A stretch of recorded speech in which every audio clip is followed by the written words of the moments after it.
Well, we're back from the from the abyss. This morning, I covered, I did the tissuing on the elevator stabilizer 4 o'clock in the morning because I couldn't sleep because I needed to go to the DMV. Well, I was the first in line at the DMV and waited in the snow. It was cold out there, and at 7:30, when they were supposed to open the doors, the guy comes and says, "We're not going to open up today because of the snow." I said, "You got to be kidding me." So I got to go tomorrow. Hopefully it won't be snow and I can get in tomorrow. But the snow is deep out there. Anyway, this is the last of the covering video. I got two pieces to cover. I got the flaps to cover, and that's it. So the wing's been covered. The elevator stabilizer's been covered and coated with dope. And you see it's getting to be pretty white. It'll get a sanding and then a coat of dope. And I might do another coat of dope on the wings today. So when you do these parts, start out on the bottom. I'll go over it again fully. Start out on the bottom. We're gonna see what I do with the brush. The brush is right there. Let me loosen the brush up with some thinner.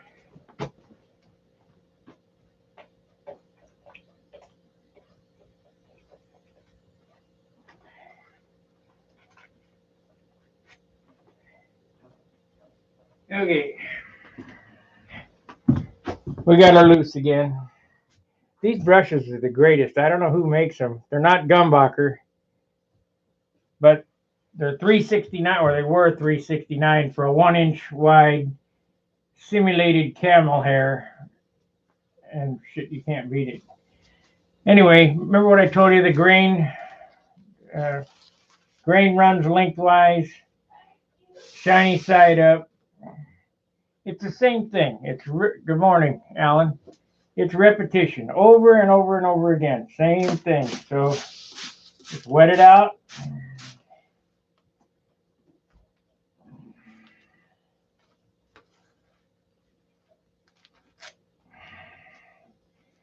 Stretch the wrinkles out.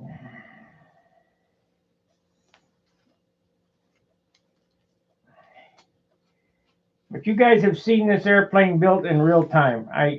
There's no edits. You know, how much sanding you have to do,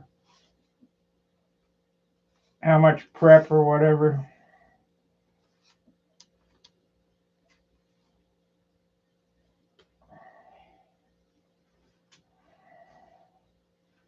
And like I've said over and over again, if it's hard, you're not doing it right.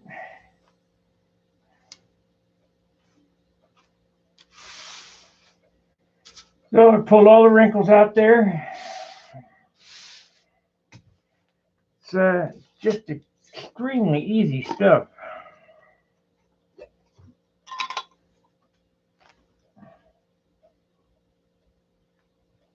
The time-consuming stuff is the sanding.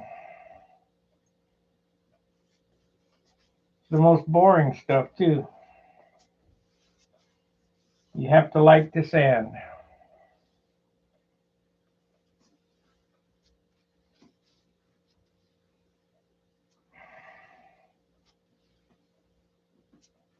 The paper and 3 coats of dope added 3/4 of an ounce to the elevator stabilizer. It's at 3.5 now. It started out at 2 3/4.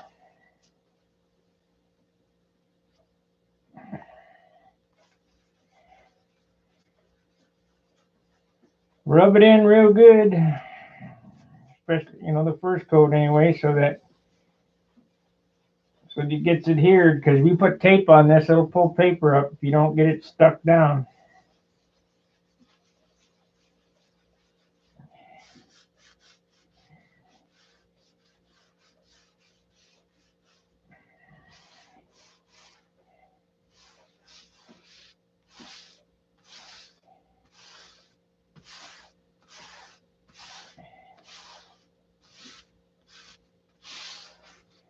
Okay, that's one side. Let's do the other side.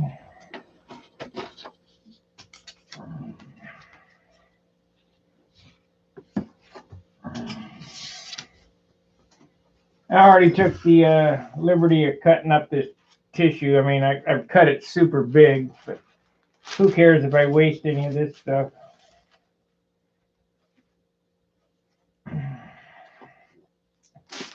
Talking to John just a little bit ago, I figured you get about 10 airplanes out of each roll of Dr. paper. If you order a case of 24 rolls, that's 240 airplanes. Now, I've built 240 airplanes in a lifetime, but I don't think now if I ordered a case, I could build another 240 airplanes in a lifetime.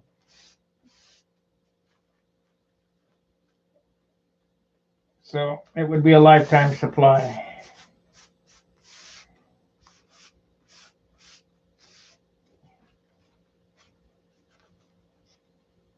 And this stuff does have a grain, and it does have a shiny side.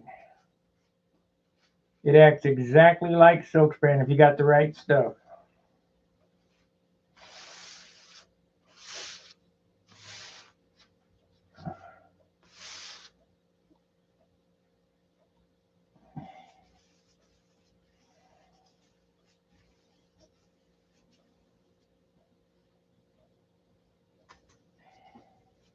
I've already sanded the wing. I'll go ahead and on this video do another coat of dope. I've already sanded the wing, and I've sanded the elevator stabilizer, and I've sanded the rudder. So when I'm done here and I get these covered, we'll go ahead and put another coat of dope and wait for that to dry. And then it's a matter of sanding it out again. John and I were talking, how far can I push it here? Well, I don't have any push rod stuff here. I mean, I could probably cobble something together, but I don't have my molded shells here. They're in Dayton.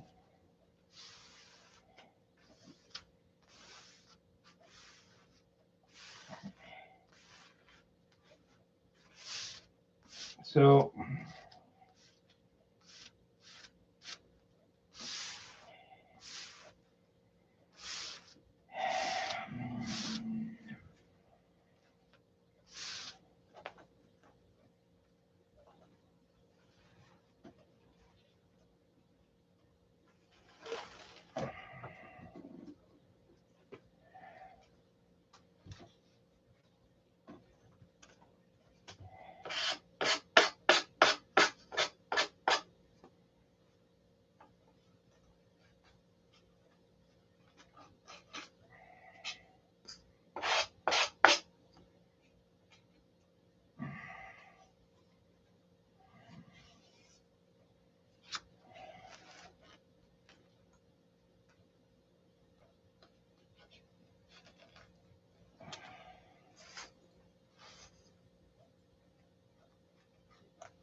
So this is what I do.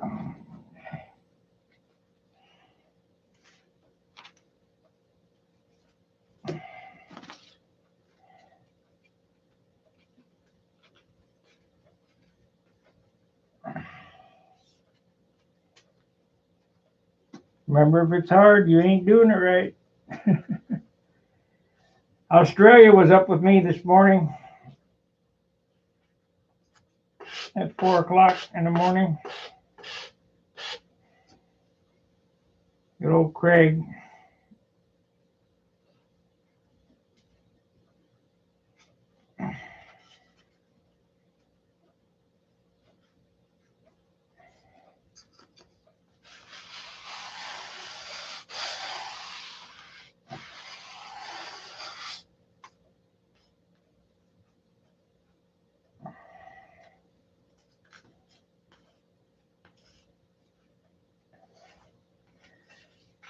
The Bob Ross of Balsa, just keep sanding.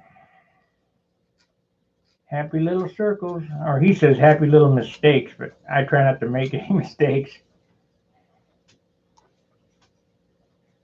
Boy, that thing bowed like a big dog.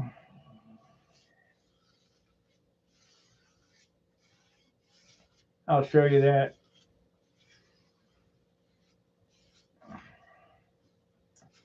But not to worry, it'll come right back.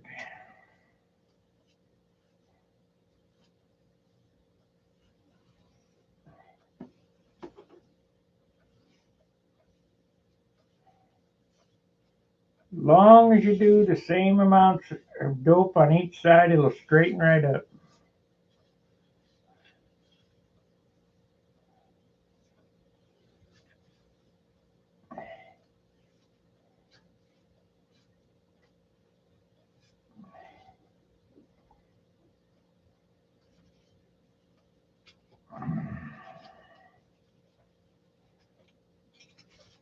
Okay, now we're going to look down this and see if I can see how it's bowed.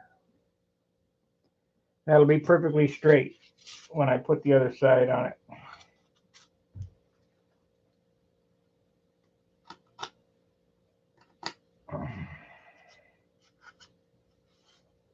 And if not, that's what God made steam for.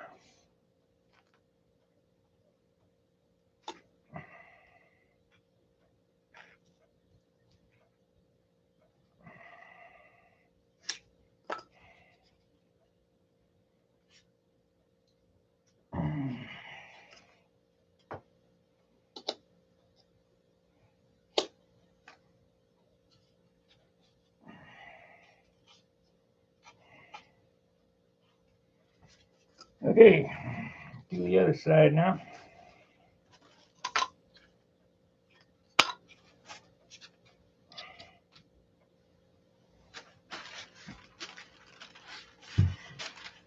You guys get something out of this, hit the like button, hit the share button, hit the subscribe button, become a paid member, hit a super chat, whatever. This is it's a lot of work to keep coming up with new airplanes, new ideas.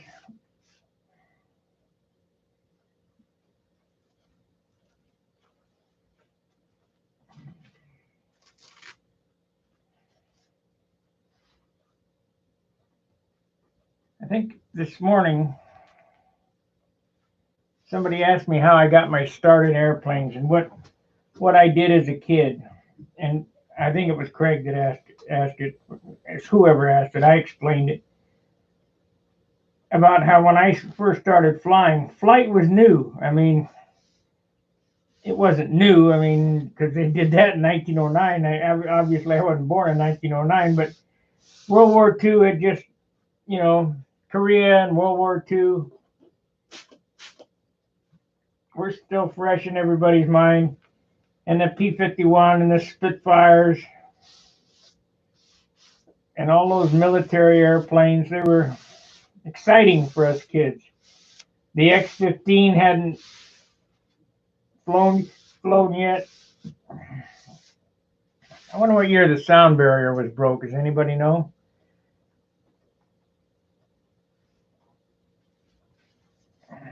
I'm sure it'd be easy to look up, but now flight is no big deal. They'd rather look at the computer. I always was intrigued by how stuff was made, I can remember as a young kid, 5, 6 years old, taking apart light switches and taking apart electrical motor. I'd get a toy and take it apart. I want to see what makes it work.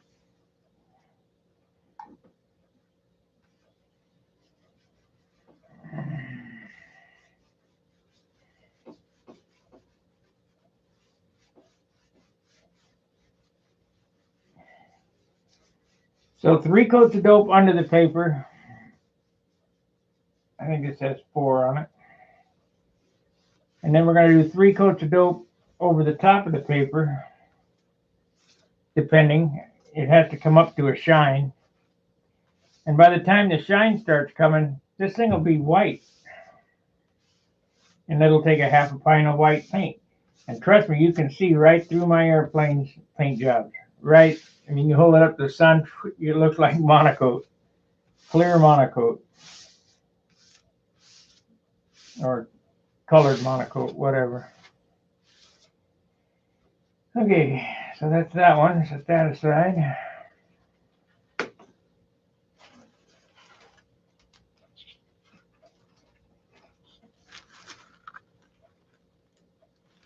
This one didn't work quite as bad. Shoot. Oh well, we'll just have to wrap it over.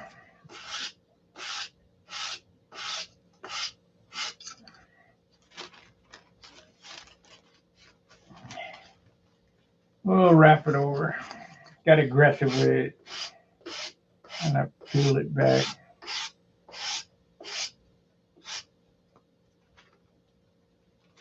The thing that gets me about the DMV is I got to do it all again tomorrow.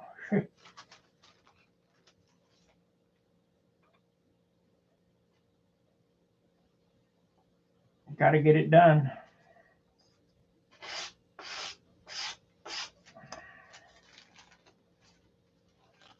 Guy says, well, you got 6 months. Yeah, tell that to the cop that pulls you over. I got 6 months. Yes, this is doctor paper.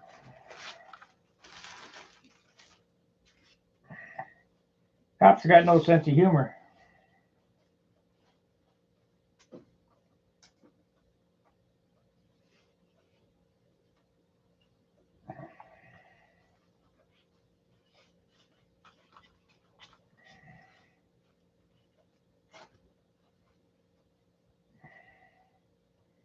I think I need a thumbnail that says, if it's hard, you ain't doing it right. A lot of guys have problems. I don't know why. Not following the simple steps.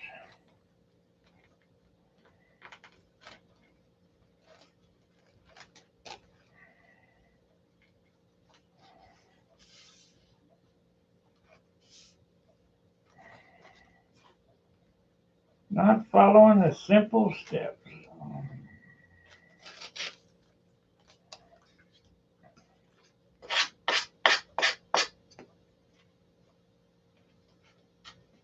Now I could put paper on the end of this, but I'm going to glue something on the end of it after I got the fuselage done for those fancy fillets. So we'll leave that, we'll forego that.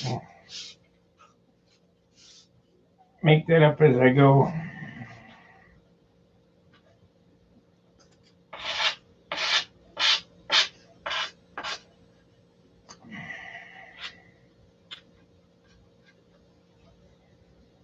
Make it up as I go.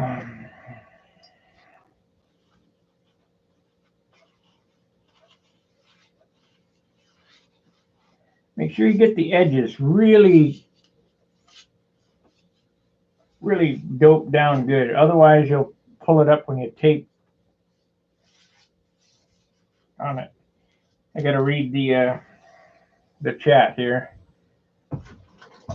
So 4 coats of dope on the bare wood, 3 coats of dope on the paper. Yes. And then paint 2 light coats. No, I'll paint 1. See, there's really no set rule. We've been doing 3 coats of dope on the bare wood,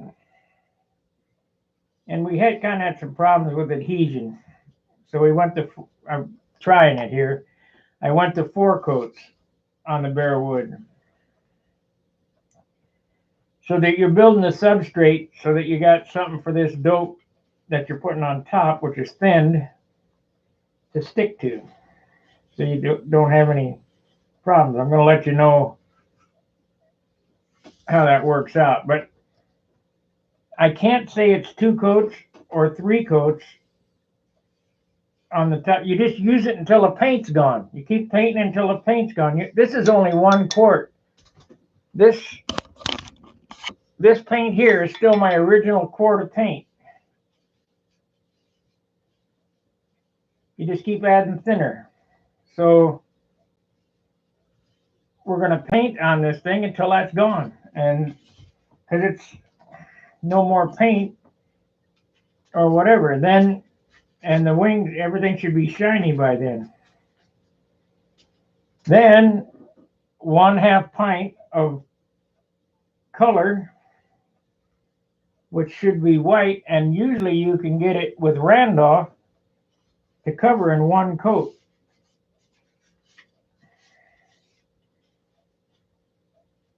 And then you have 1 quart, which is really a 1/2 quart, of thin dope left for the top coat. And that's about 3 coats of paint in the spray equipment, about 3 coats of clear. So you got a sealing coat. When you paint it white and get all your trim on it, you're going to seal it with 1 light coat of clear, put all your ink lines on it, then you're going to spray the rest of your clear on it. Keep adding thinner until it's gone. Add as much thinner as you want. That's all the paint you get. You don't.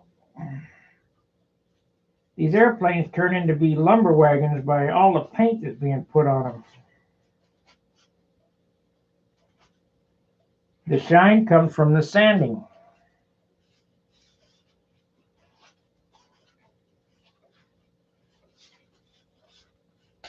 The finish, you know, the how they look comes from the sanding.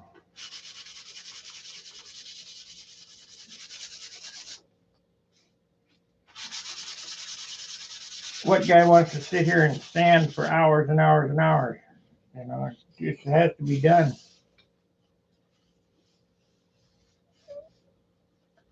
Forget the clear coats.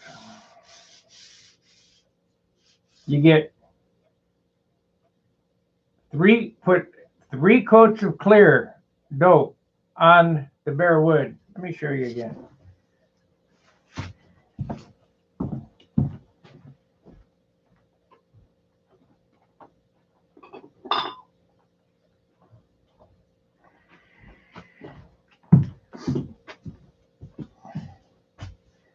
This is the clear I had left over from my Tucker Special. This is top coat clear. Get yourself some mason jars. Fill them halfway up with clear dope. That's unthinned. Fill the rest up with thinner. Then put 2 or 3 tablespoons of white into that. Shake it up real good. So now it's what this is here. Paint on the bare wood 3 coats of this clear on that. So you only got a 1/2 quart here, but it's really thin to be a quart. So it's about 1 inch a coat. It'll go down about 1 inch per coat on a big airplane. So you paint all the bare wood 3 coats. Then you put the tissue on. Then 3 more coats, and it should be way down to here.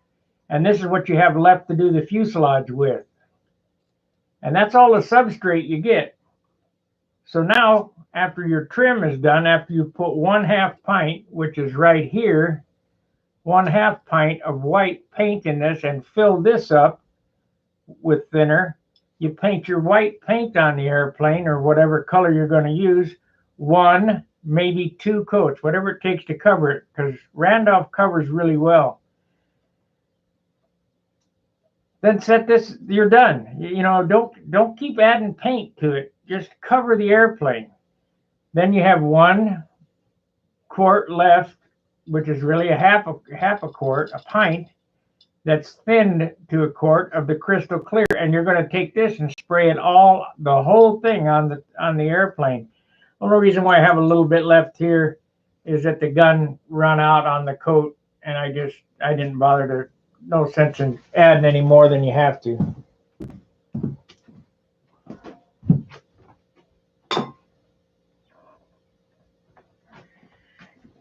But that was crystal clear. That's what we've been using for top coat, which is actually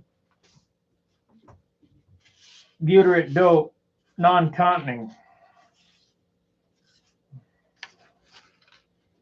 So we're using tauntning dope for the substrate, at least I am. Substrate and non-tauntning for the top coat. Hope that clears it up. And you too can get a finish like mine if you're willing to sand.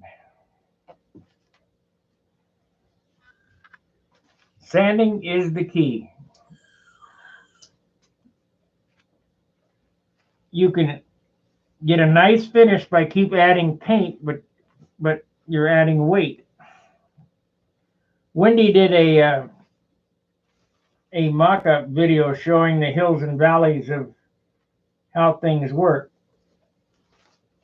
Think of it as this: if I start out with 36 grit sandpaper,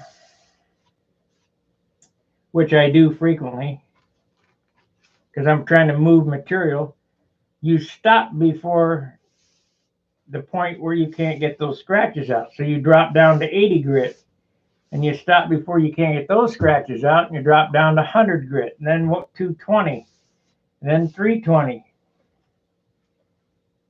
And what you do with the dope is you're filling those valleys. You're filling the valleys that you're left in by the sandpaper. And you take blocks and you block sand everything with 320, so you're cutting the tops of the valleys off, the hills off, and leaving the valleys fill up. And pretty soon it'll frost over. It'll look frosty. I mean, and that's when you shoot paint.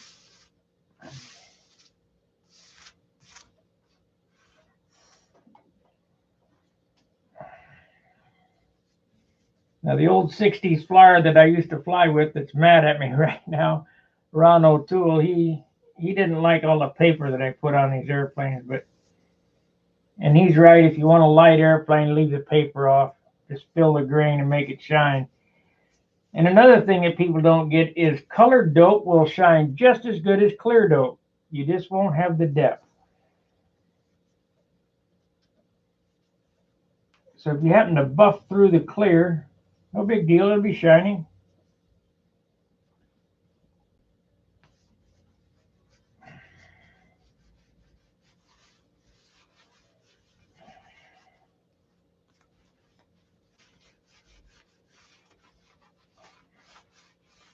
Well, I wonder if that thing's straightened out yet.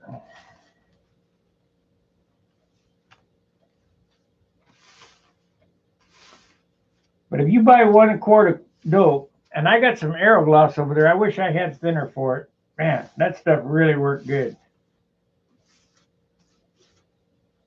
I got 2 quarts unopened old red labeled Aerogloss that I open up every once in a while just to get that whiff of Hobby Shop. Kind of like the around here somewhere there's a tube of Ambroid that I would never use to glue anything with, but I put it on a stick of wood and let it smell up the shop just to bring back memories.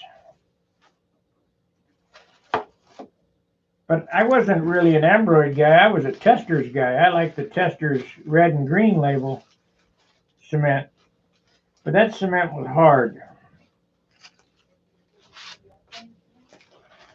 Let's see. We want to pull this around the corner. I want to pull it around the corner. So I'm going to have to weten it up.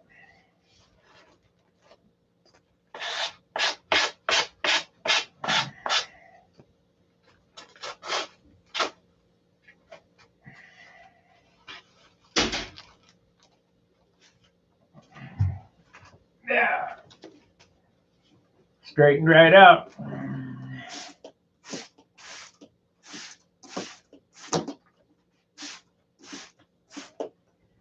So what I'm doing here is I want to make sure that this tissue is sealed.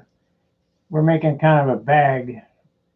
It goes all the way around the trailing edge and back underneath the trailing edge. eighth inch to a quarter, so I can dope it down and have the trailing edge sealed. And you don't have to be neat about it, just like that.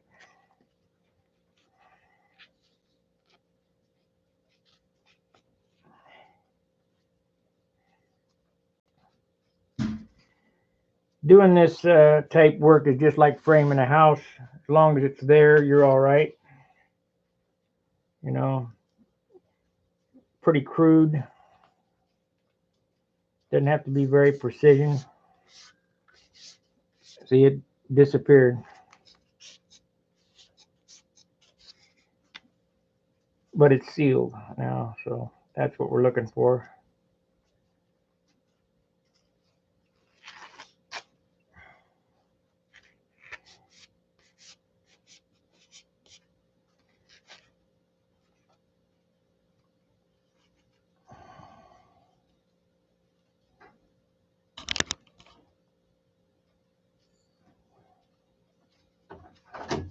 I'm online. So that's how you do that.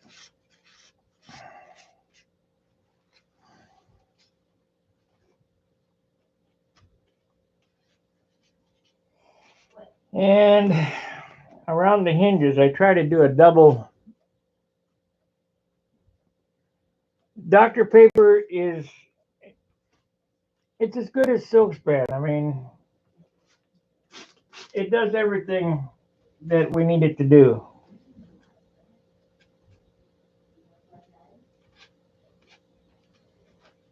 I'm kind of in a pinch. I don't have anything but Dr. Paper here, so that's what we covered it with.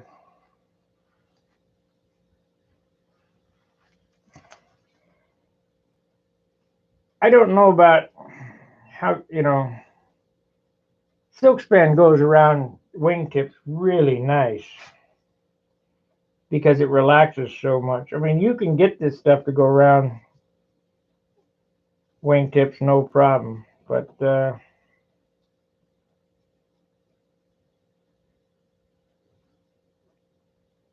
if I had my ruthers, I'd probably use Silkspan, which I did on this wing. John had some lightweight Silkspan set out for me, but I forgot it when I left, so I knew I had some medium here. It's not a whole lot heavier. It would have been nice to have double lot, but got to do what you got to do. I knew that I didn't want to waste time. The hobby shops don't carry this stuff anymore because nobody builds. So getting some local would be zero to none the chance.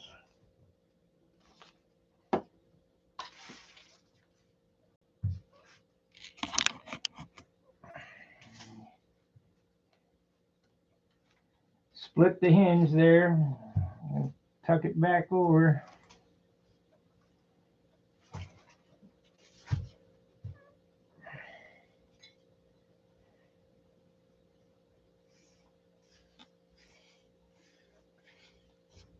Two chances, slim and none.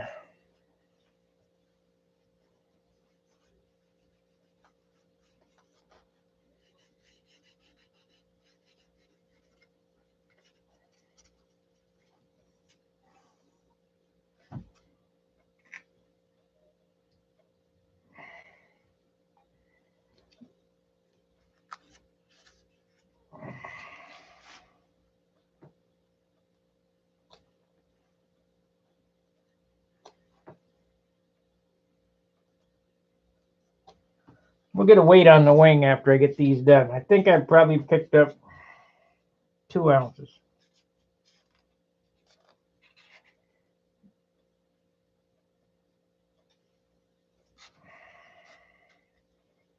You wouldn't think that paper and paint would weigh that much, but it certainly does.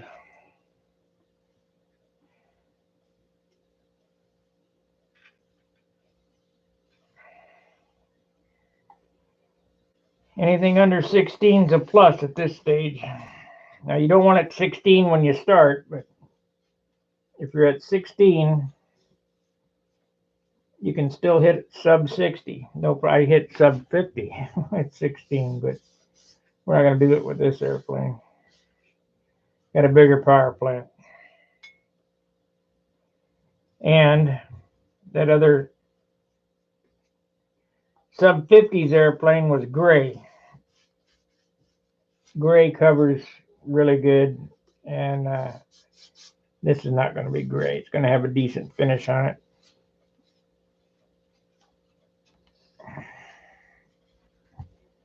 I had a Viper 6 or 7, I don't know, you got to look at for the videos where Wendy's shooting it. We're talking about it in the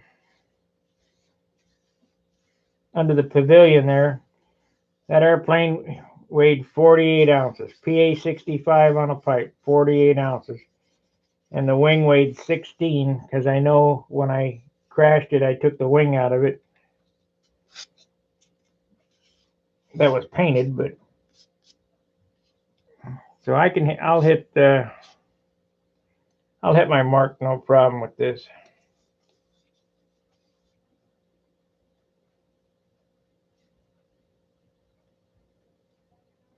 This wing weighed 5 ounces before you started adding all the other crap on it, the flaps and the horn and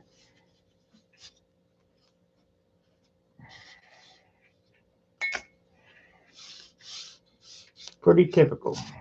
Okay, so we got this sealed up. We'll let this dry for a minute. I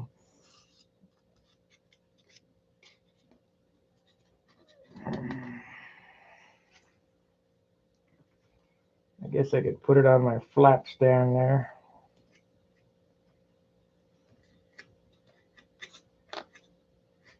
Smells like the cat took her crap somewhere.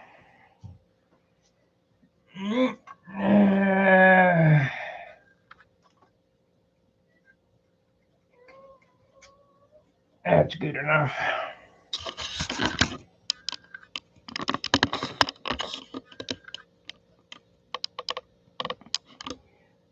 I'd take the trash out, but it's snowed under.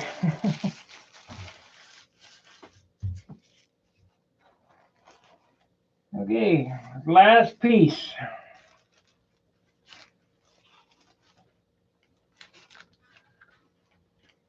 Straighten right out.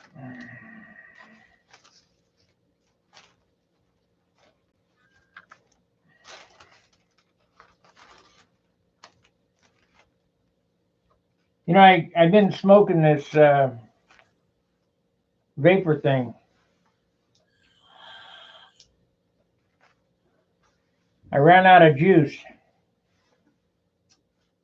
And wasn't going to be available till today. So I went to the store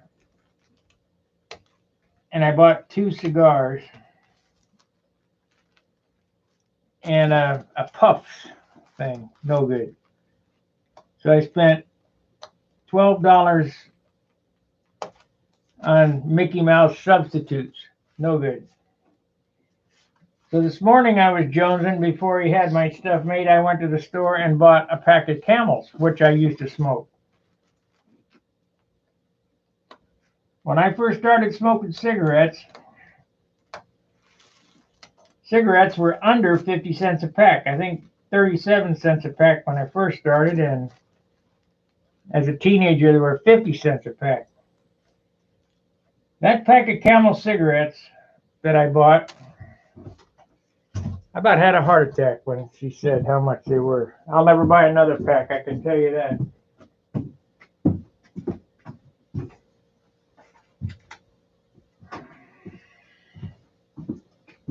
I'll never buy another pack. I smoked 3 out of it. They ain't no good anyway. This pack of cigarettes was $10.07. Ain't happening again. That's ridiculous. I got to get off this smoker. I've been smoking it now 5 years. about time to wean myself off of it.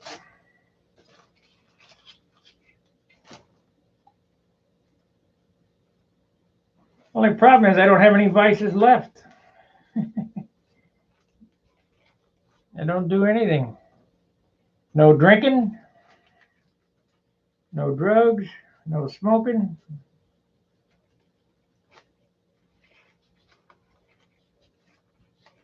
No motorcycles. All airplanes. Airplanes, airplanes all the time.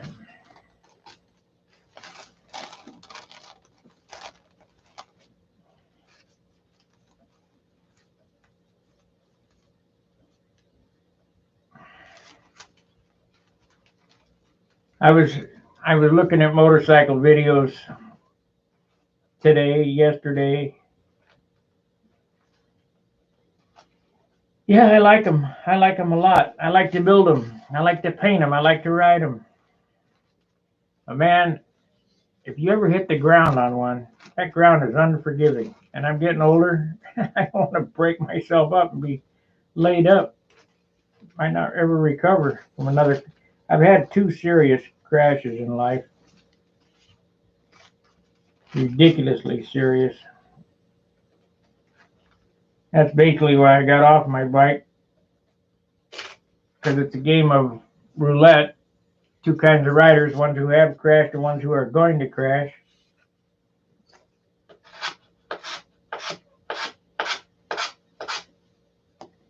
Wendy went from airplanes to motorcycles.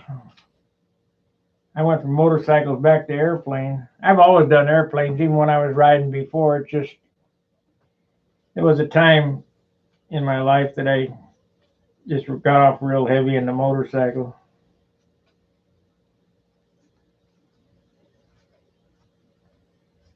Went up and saw Randy Ryan in Michigan. He got a bunch of motorcycles.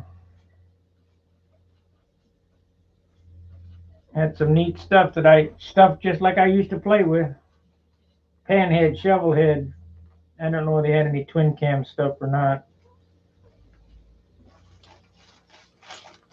Twin cam came out. Boy, that was what a great motorcycle that is. It's like night and day. When I worked for Harley Davidson, we had a part number for a cookie sheet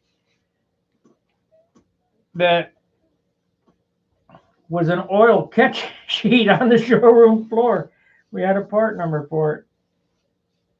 Used to catch the oil. AMF. Oh boy.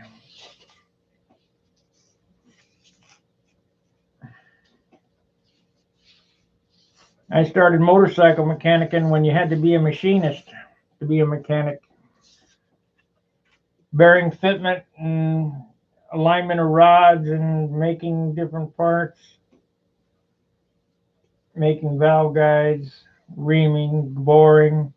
Now it's just, give me a new part. I asked a kid at work where I'm working now, do you know what a growler is? No, got no idea. Any of you guys know what a growler is?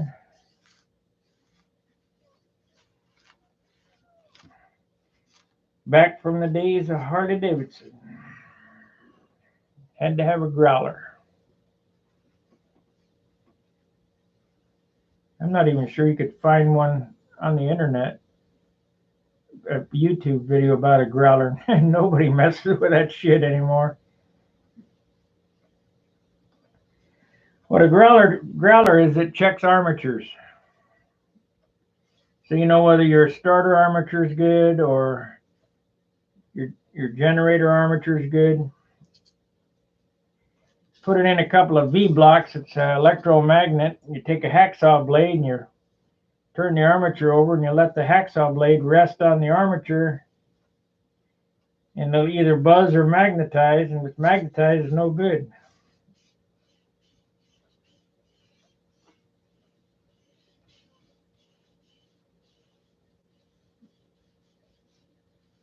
We used to cut the commutators and take a hacksaw blade and cut out the mica between the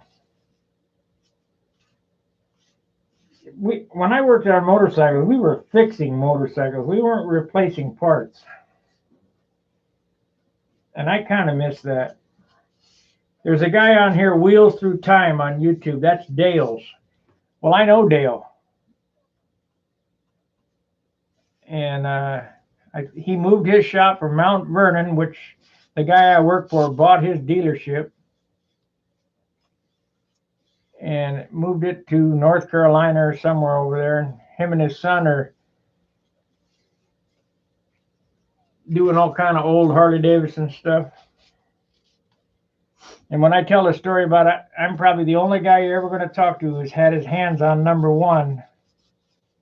That's number one Harley Davidson. I think it's in the Milwaukee Museum now. It used to be up in the above the Bob Connor smoking room at the factory in the archives. They had all Evel Knievel's stuff there, and I knew Bob Knievel too when he was alive. I know Kelly and I can't think of his other son's name. But they used to come to Whitman where I worked and get their motorcycles when I flew in on airplane.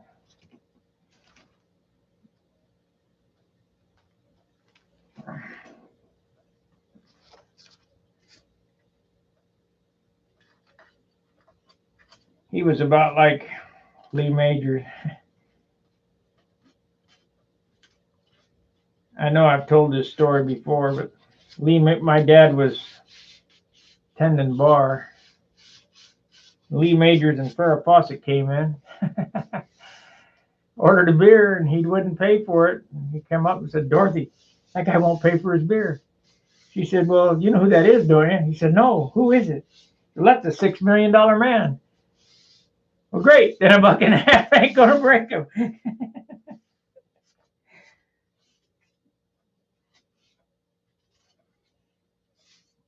Okay, that's that one. I guess take this one down. Put a code on this. Set it on there.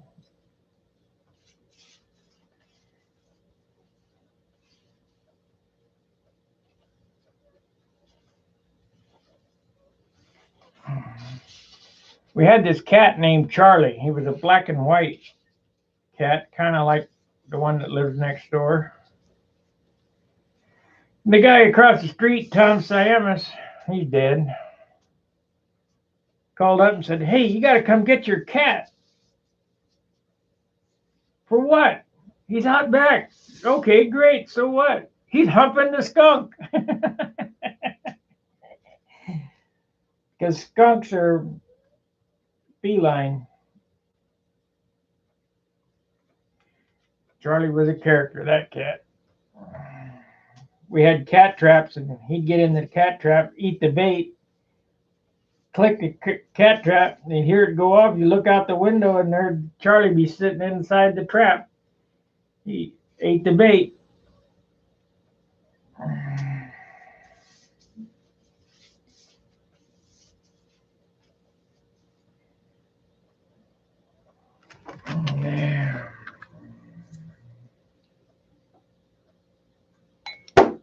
Damn.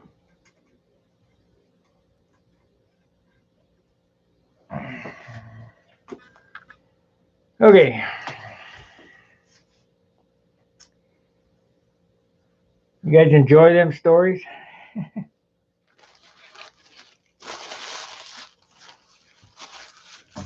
Gotta spice it up somehow. If I was doing stupid stuff, this channel would be a roaring success. But I'm doing something that's absolutely constructive. Nobody's interested.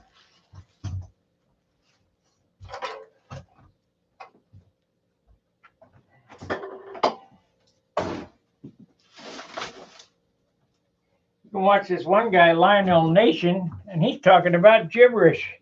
And he hasn't been around as long as I have, and he's got 100,000 viewers, and I got 2,000. He's talking about BS. Of course, he talks about politics, but I got a lot to say about that, but nobody wants to hear it.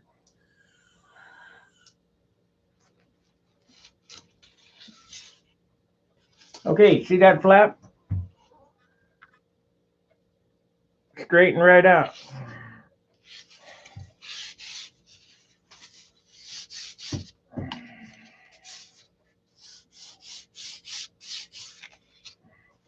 And that's the bad one. That's the one that was really bowed. Let me clean this brush out. We'll wait before I put another coat on this stuff.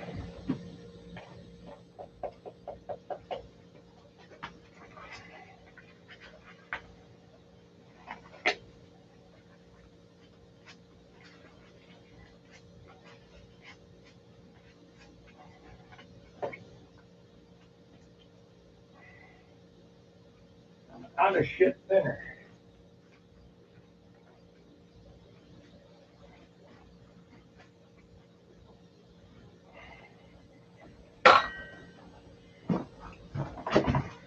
Now black, if I were to paint an airplane black, that would probably be the lightest paint. But it would probably look the worst because black, everything has to be perfect. And unless you're willing to put all kinds of putty on an airplane, you're not going to paint an airplane back black and get a light airplane. I don't know what that Zap machine weighed. It was a pretty airplane, but it had to be heavy. This feels nice.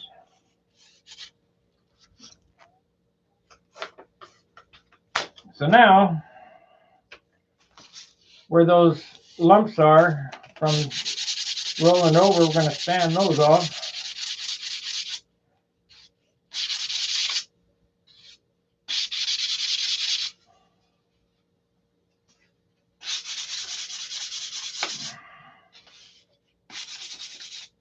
Oh, got to get some more dope on it there.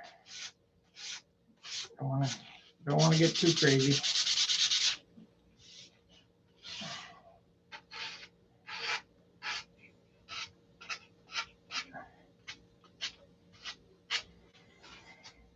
Dr. Paper, it's a little bit more difficult to stick down. I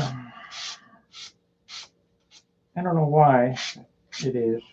It takes more dope to get it stuck down good. There's going to be another coat before this is sufficiently stuck down.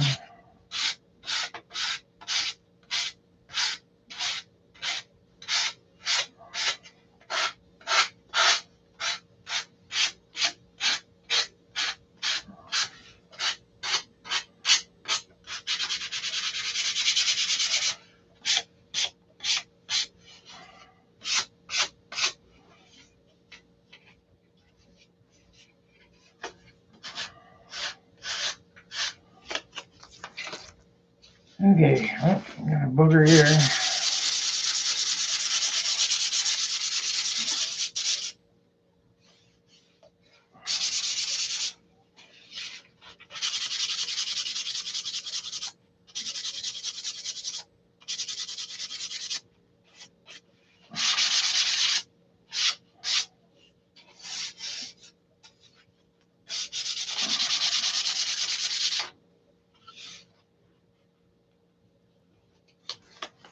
If you look right here,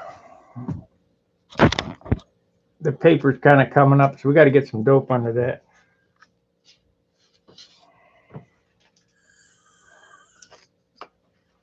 Got to get her nailed back down.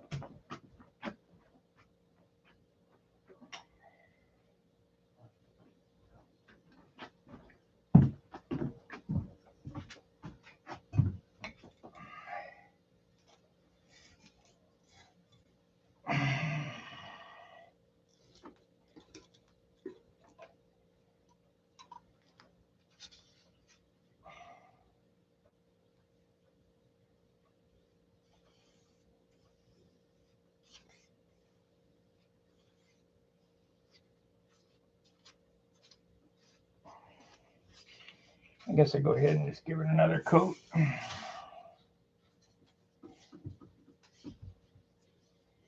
You guys getting anything out of this? I mean, we got 15 watchers.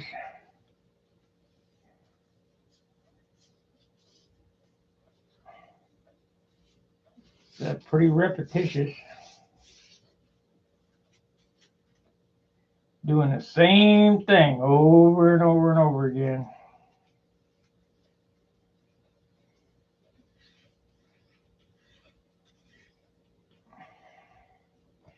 You end up getting pretty good at it if, you know, doing the same thing over and over and over and over and over.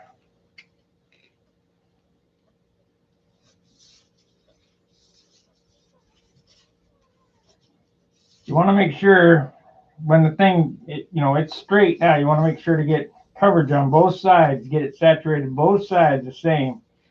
Set it up in that stand, that way it'll relax and be straight. Now you can build your flaps so they won't warp by putting fiberglass on them and arrow shafts and all that crap that Al did. But his flaps weighed 3 ounces apiece. My flaps weigh a ½ ounce. We'll see what it weighs. I'm pretty sure they're close to a ½ ounce. At least they were when they started.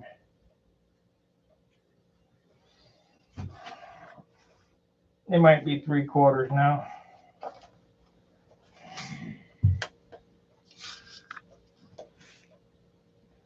Nope, 0.85, so they're almost an ounce. But that beats the crap out of 3 ounces.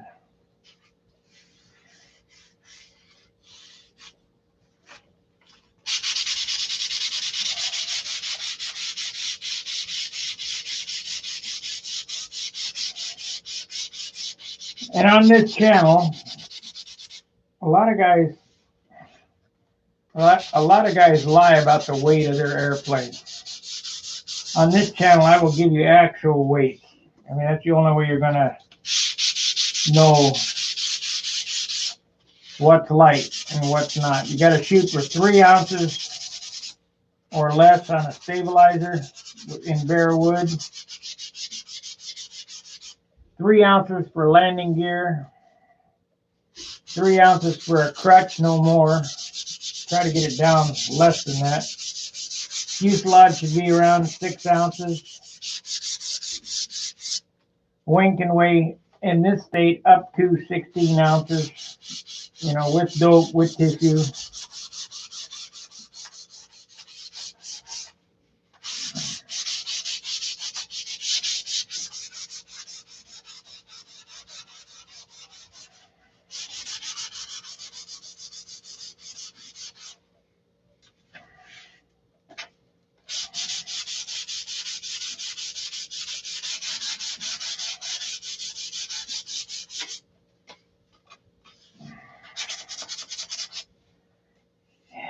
Try to get everything at 7 grams.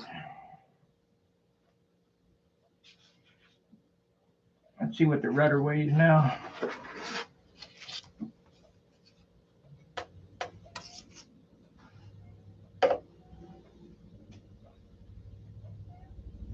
The rudder is 0.6, so a little over a ½ ounce. How many grams? The paper and the dope being 10 grams. The paper and the dope weigh more than the wood, so that ought to tell you something. Because it started out at 7 and it's now 17.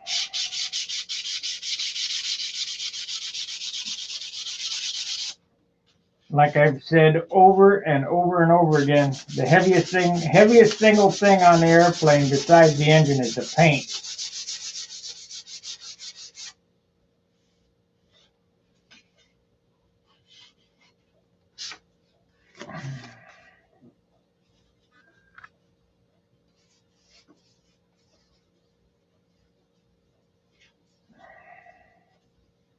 And yeah, you can keep painting it, and it'll be beautiful.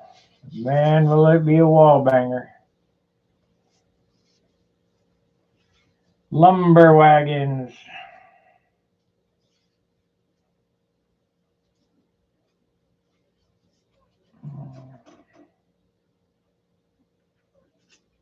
Been on an hour, so it takes an hour to do.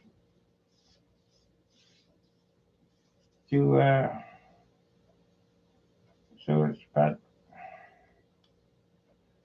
Took an hour for this. 1, 2, 3, about 4 hours to do a covering job. I didn't think it took that long, but now that I got the timer, I can see how long we've been running.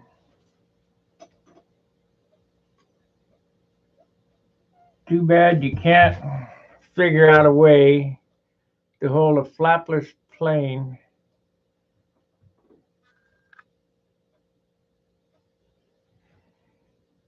Well,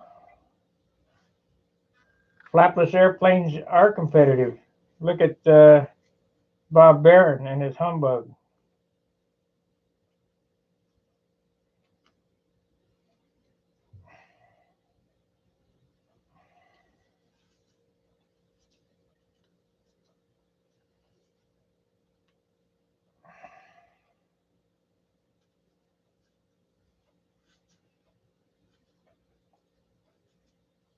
I was at a Nats one year, and I saw this guy. I don't know who the heck he is.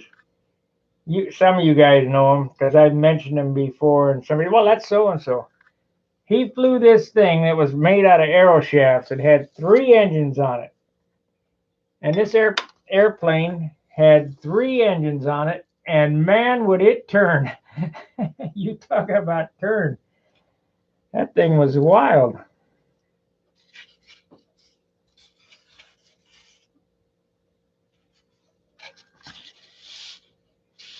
This is starting to feel like something now. I mean, it's getting hard.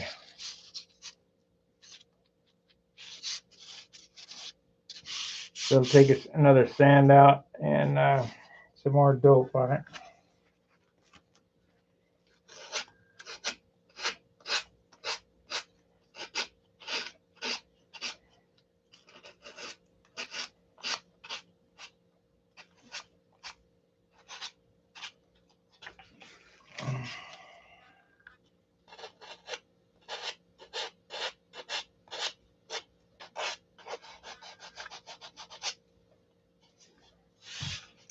I had that booger there, and I cut that off, glued a piece of wood on it, super filled it. It's fine. Same with the tip over there I showed on the video. Glob a little super glue or super fill on there and sand it out. Still got to do the bottom, but I got it'll come along.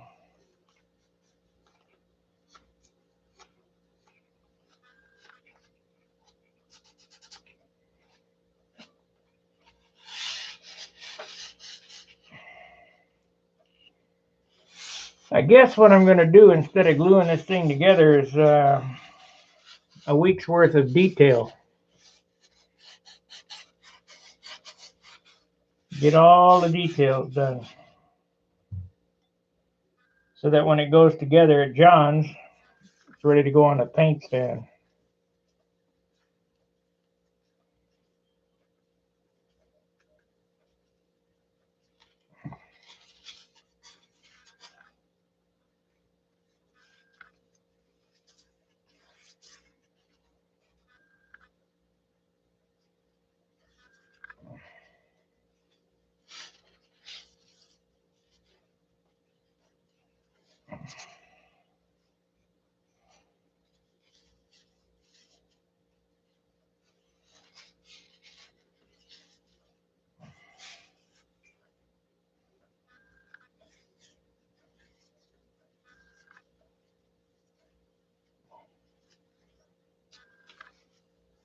Humbug, that's it. Yep, the humbug. Flapless airplane.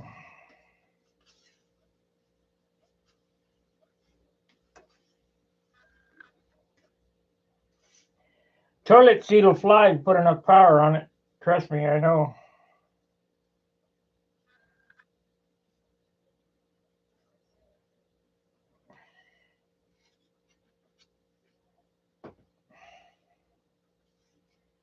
I have built airplanes in all sorts of configurations. Diamond ribs, flapless, flapped.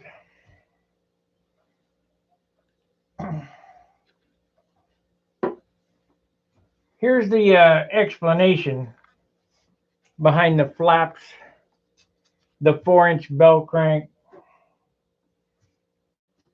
the offset lead outs on the lateral center of gravity. It's all because of weight. You're trying to lever a big hunk of iron around the corner. You lighten it up, you don't need all that. We had a little guy, fell off. We had a little guy on my shirt here in St. Louis. I don't know what kind of airplane it was. A little 15 diesel. And that's when I had my Thunderbolts. PA 75, 1545 propeller. But he had a little diesel.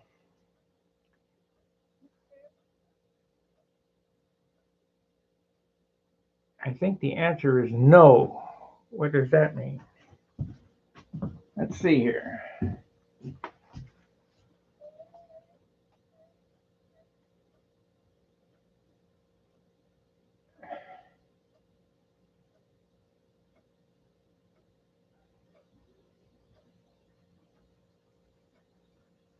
And the hinging when I did at John's. I really need to sit down and do. If you look at my channel and look for the how-tos, there's a playlist of how-tos. Click on the how-tos and pull that up, and that'll pull up quite a bit of different things. How to gold leaf, how to wrap lead outs, how to mold balsa. I'm not sure if that's in there or not. These Hanhar Rash videos are more just entertaining type video.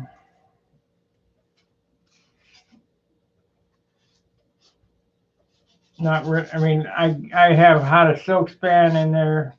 All this stuff that I'm doing here on Hanhar Rash has all been covered in the 1,000 videos I did before.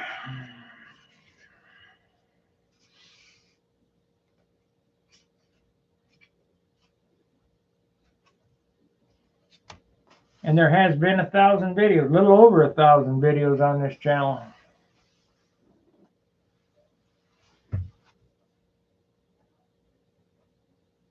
If you're a young guy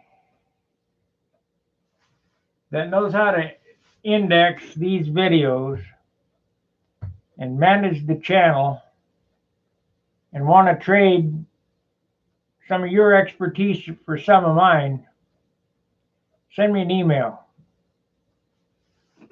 Only expertise I have is how to build model airplanes.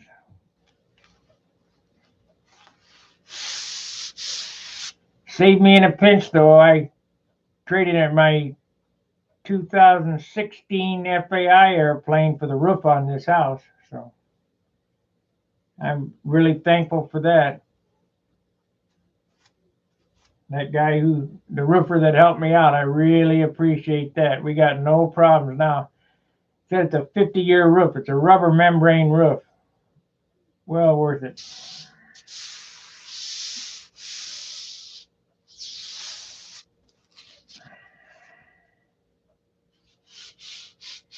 Well worth it.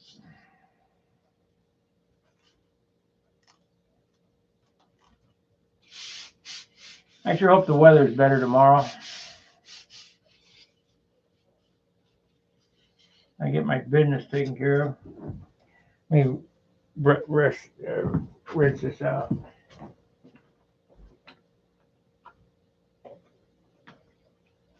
Thinner. Oh, I do have some extra thinner.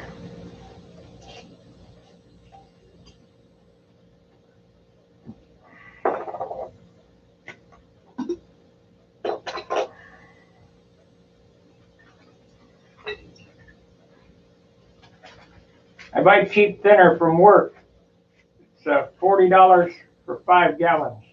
Can't go wrong. Otherwise, you can go to Lowe's and buy it for $17 a gallon. For cheap thinner that used to be a quarter.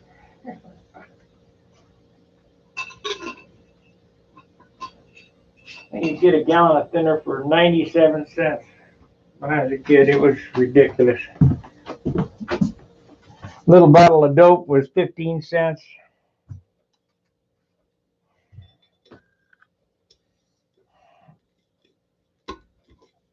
If they wanted $2, yeah, I'll probably be on tonight doing something. They wanted $2 for a soda, for a 50-cent soda. Just wait till this $15 an hour hits and it costs you $50 for a hamburger. People ain't thinking.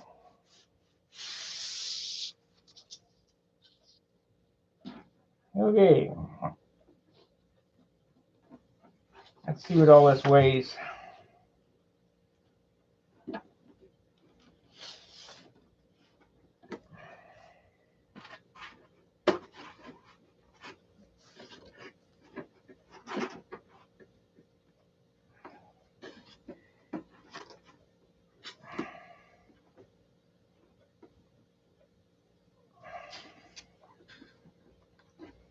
What really got me is when they were saying all these restaurants, national change shortage.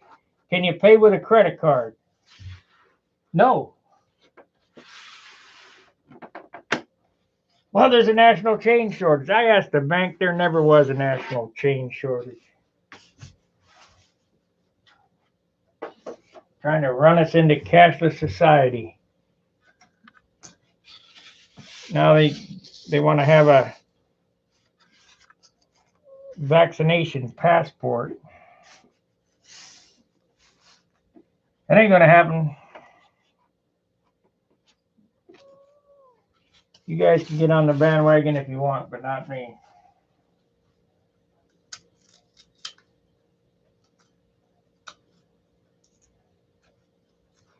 I guess I'll be banished from doing anything.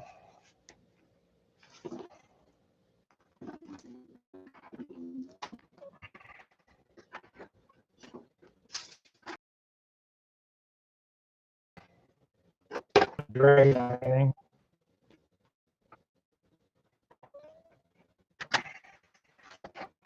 But I'm going to see what it weighs.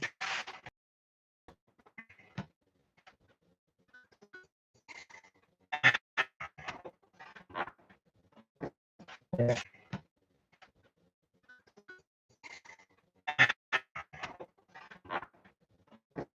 Yeah. I left 16th of an inch, and I've grown over the 16th of an inch, so that should tell you something. Okay, this thing started out always.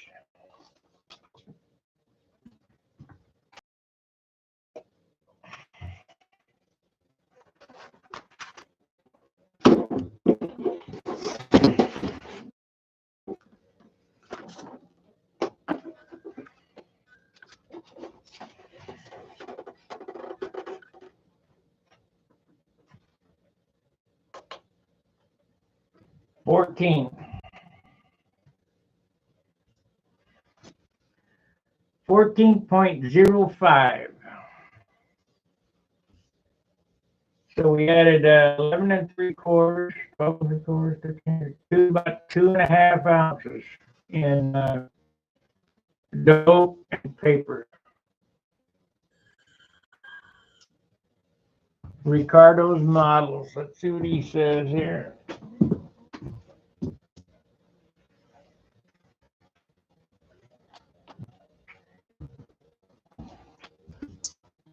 Okay, once again, I'll go over the white base again. And it's not as white as it's going to get. It's going to get another couple coats. It'll get really white.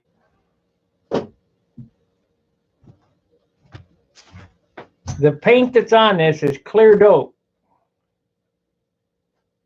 Might be pixelated on your end. It's not on this end. The paint that's on this is clear dope. Anybody else having that problem? Pixelated and the sound is bad? I think John's got a bad connection. Once again, the paint that's on this is clear dope, tinted white. So every coat it gets whiter and whiter and whiter, and when it comes to put the clear white on it, it'll be one coat and it'll be white.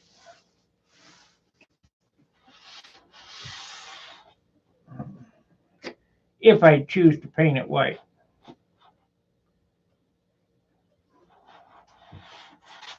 So this has been a pretty good way. John dreamt this up to add tint to the clear. Good idea.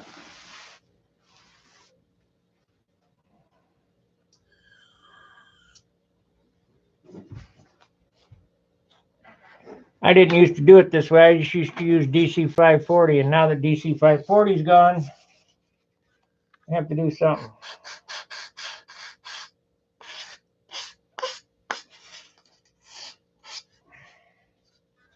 This made a lot of sense to do it this way.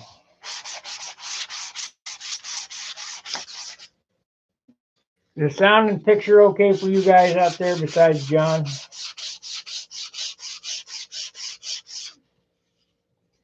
It looks good on my end on the YouTube channel.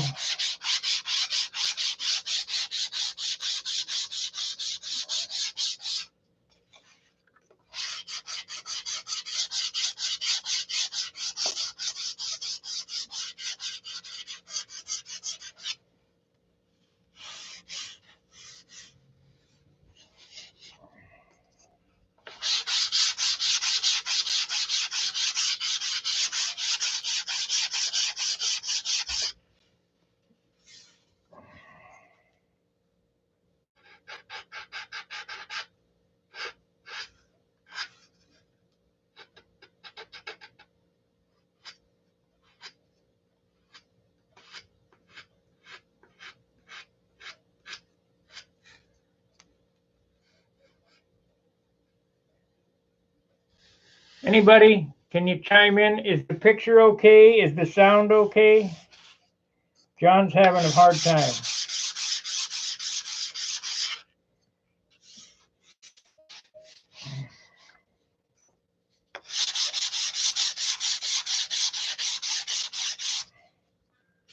I think he's just got a bad connection.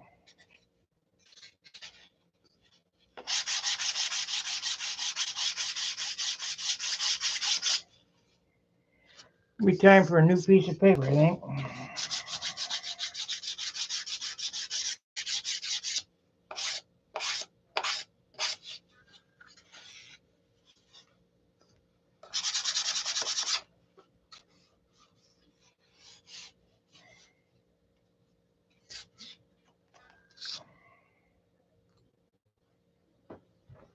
Can't believe I don't have any blades here. Gotta have a blade. New blade would be nice. It all came back all good. Yeah, I figured it would be on your end.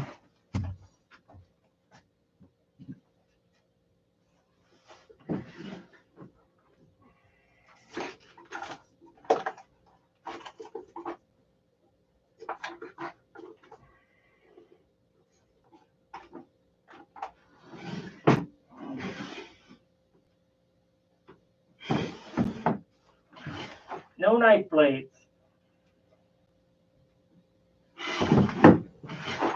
What's this?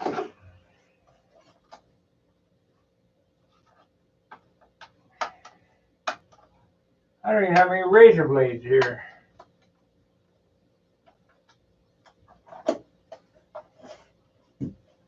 Got all my building stuff in Dayton.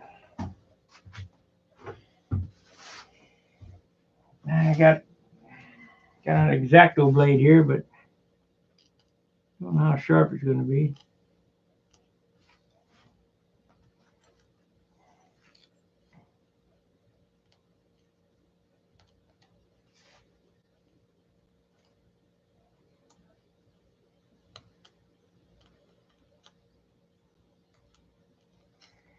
Now it's a matter of picking out all the hinges, making sure they're free,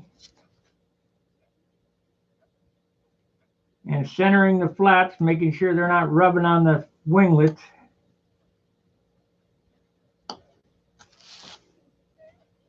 Get all these leading edges sanded clean.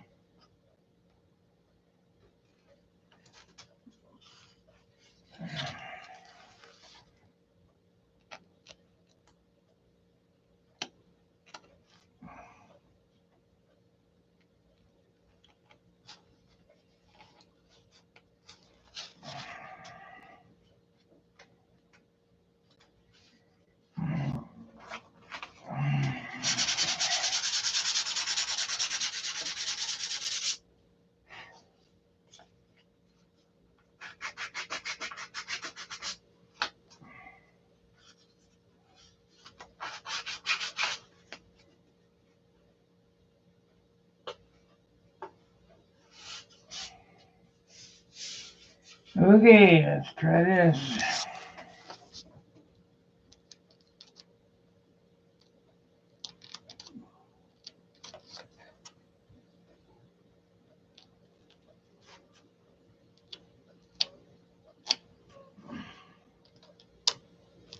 When you're using my hinges, make sure you don't push them back on themselves and dent the wood.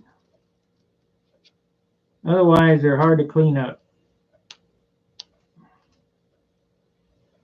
You got to add superfill or something like that. Let's see, this one goes on like that, so that turned out good.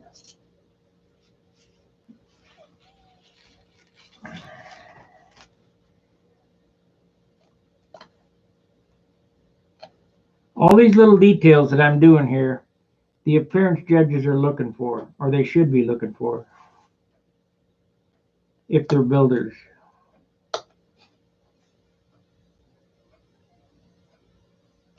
A lot of guys that are appearance judges are just looking at the shine, but shine is not what makes a model airplane. Detail is what makes a model airplane, in my opinion.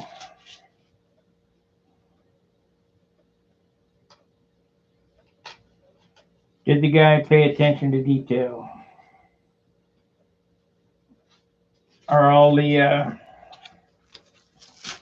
gaps the same? Are they perfectly spaced?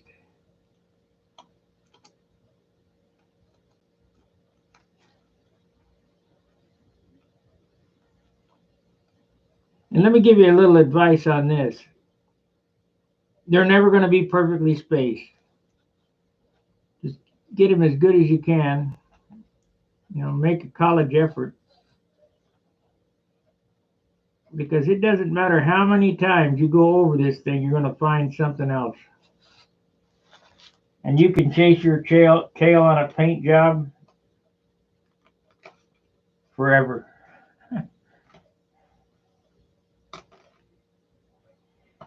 Come to the realization it ain't going to be perfect. Just try to get it as close as you can.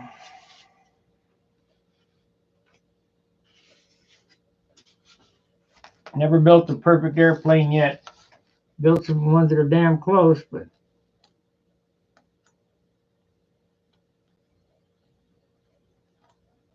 that's why I don't believe there is such a thing as a 20-pointer. I think, and I will always think, that building an airplane should be worth one maneuver, 40 points. Why they cut it to 20, except for some whiners. It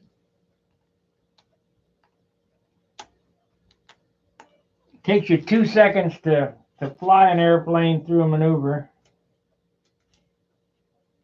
It takes you a year to build an airplane, and you get less points. That don't make no sense to me.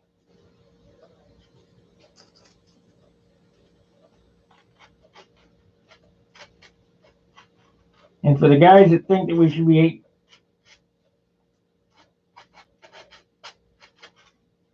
running an FAI meet, go fly FAI. This is a modeler's meet. It's who can build the airplane, trim the airplane, get the engine to run. It's not just buy and fly. That's what attracted me to Stunt. I mean, you had to do everything. Why have I got sweat running into my eyes?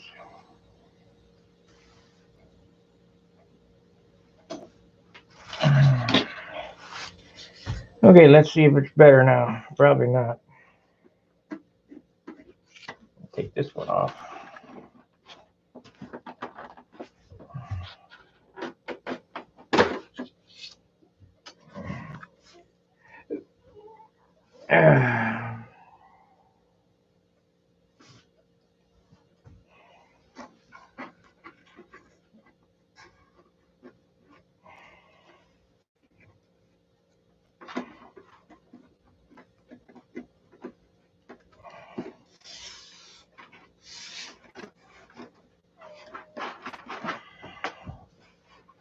Okay, that turned out pretty good.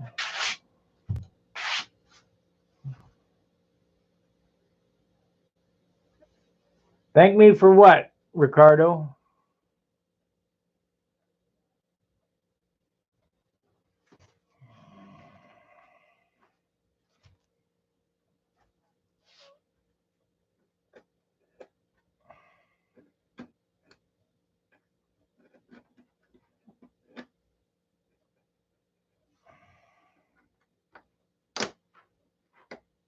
On the point system for airplanes, I think it should be 40. At one time, it was 80. Somebody whined, got it cut to 20 or 40, and then to 20. It was 10 for realism, 10 for craftsmanship, 10 for originality, and 10 for paint job.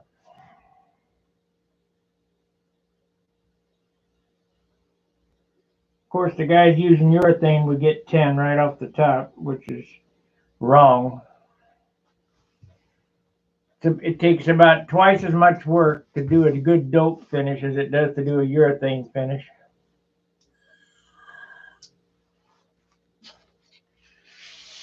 And if you notice in my bio, finish starts with the first piece of wood cut. Well, I've shown you all the steps on this airplane, what it takes to build a nice airplane. So each piece of wood fits perfectly or damn close.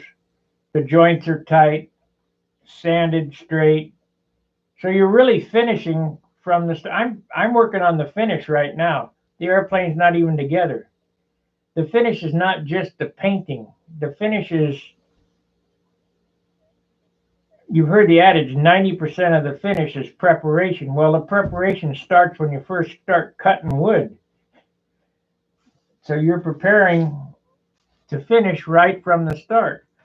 Otherwise, when you get to the end, you got to slop the putty on and you end up with a wall banger.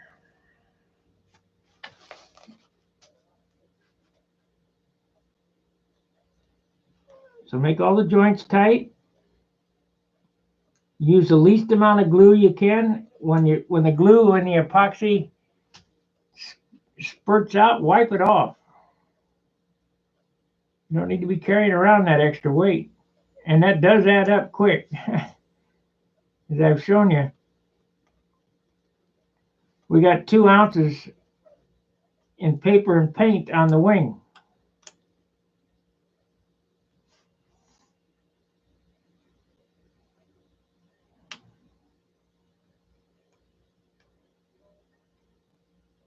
Now, of course, that'll gas off slightly.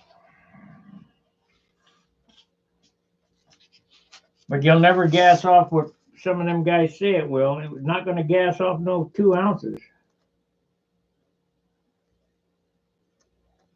You finish your airplane and you put it on the scale finished, and it comes out 65 ounces.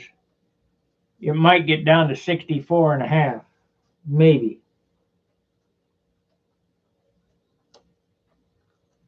At least in my experience. Half an ounce is a long ways. Unless the airplane was extremely wet when you laid it on the scale.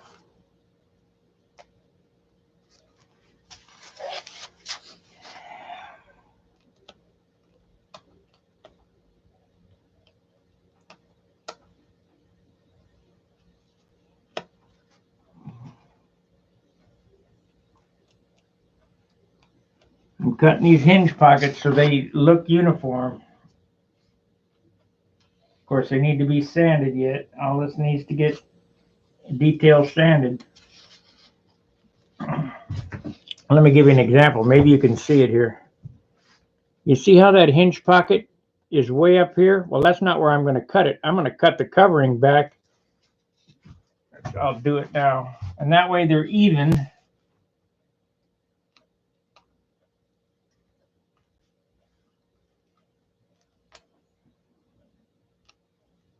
So what I'm getting at is just because the wood is back there doesn't mean you have to cut it back there.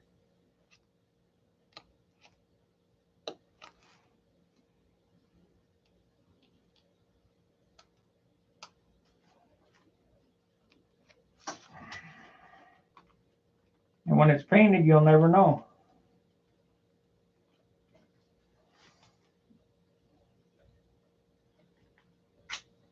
I've been using this style of hinge now about 10 years, 0 failures.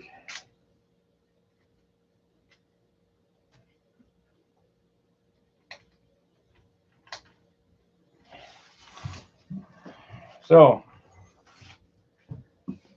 it's cut right there, but the wood is sanded back 1/8 of an inch farther, and that'll be plenty for it to turn in its pocket.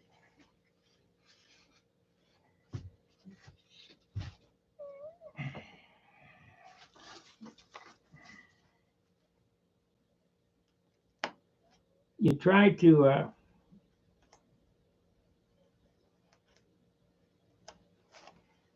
get them as close as you can in the wood, but to make them look uniform, you can cheat by cutting the paper.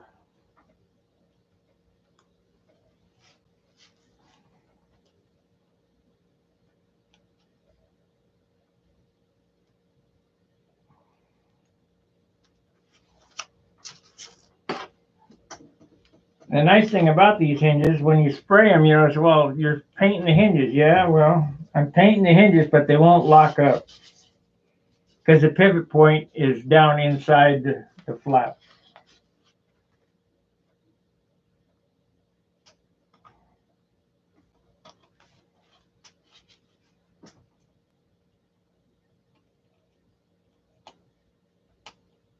And it do make a difference. Not only that, it would take a lot of paint to fill the gap in that wire and thimble.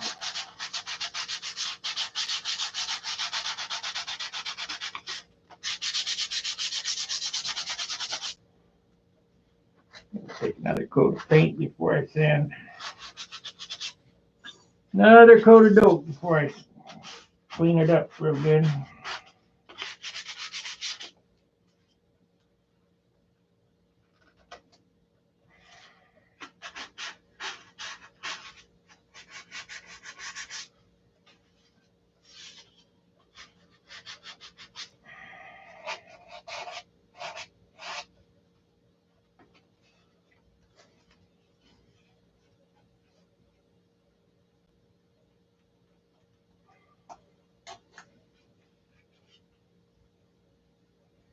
Okay, let's see how it fits. And I'll do this several more times.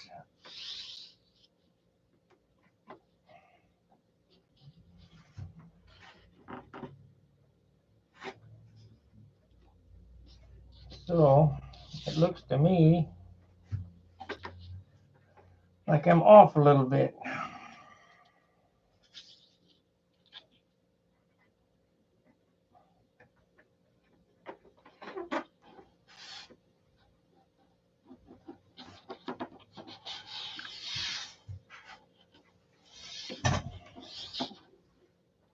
So it's a 1/16 of an inch. See, it grew that 1/16 of an inch that I tried to sand into it. Not a problem.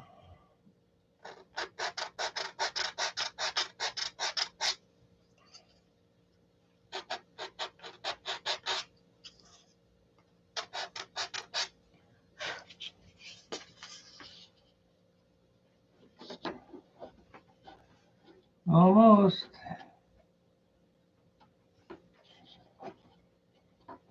And if you don't do it now, you'll be crying when it comes time to paint it. Let's see, I want to cut it off of here. We'll cut it off the wing.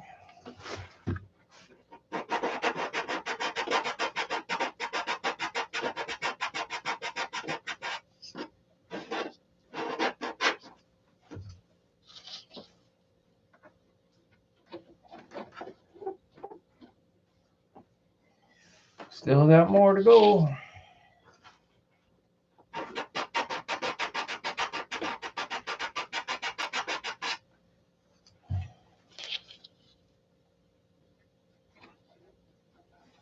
When you're hand fitting this stuff, don't go too far.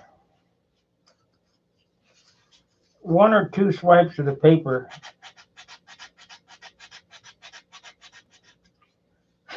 and you could be stuck.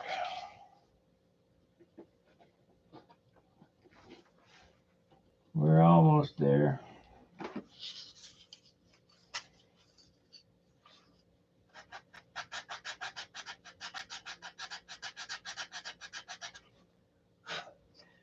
And this thing has to work absolutely free. It can't have any drag on it. Go to some contests and see some guys that the flaps are rubbing up against the fillets.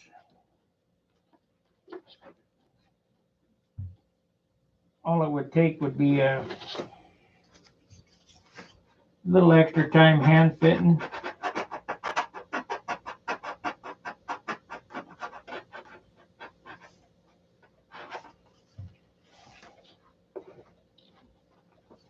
Yeah, we're close.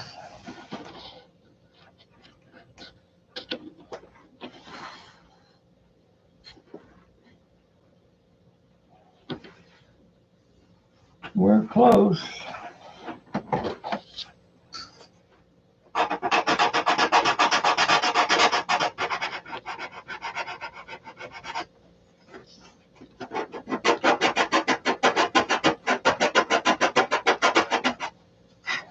These signature things, John told me, you know, they're a Tom Warden signature type thing. John said they're not even supposed to work. Yeah, that's about right.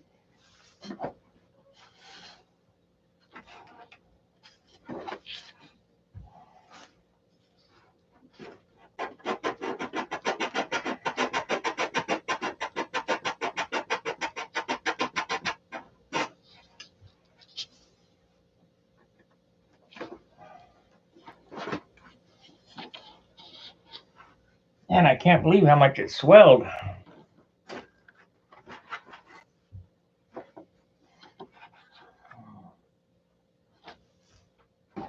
Well, a good 1/16 of an inch.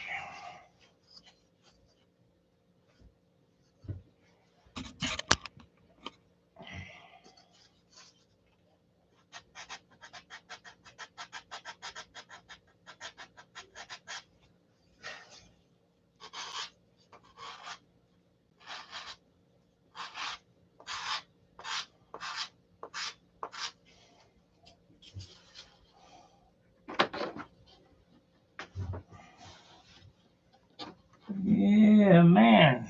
Let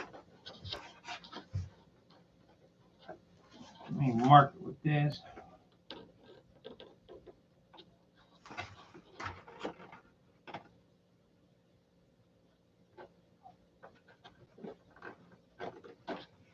See, it goes on there, but it's gonna hit.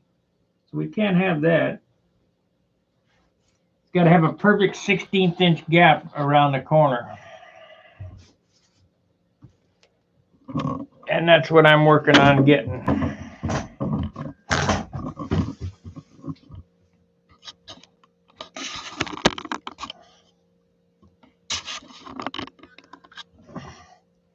This gap right here has to be a 1/16 of an inch perfect, or else this thing will drag. And I've got it where it just now fits with a little interference. And I had them fitting before I doped them.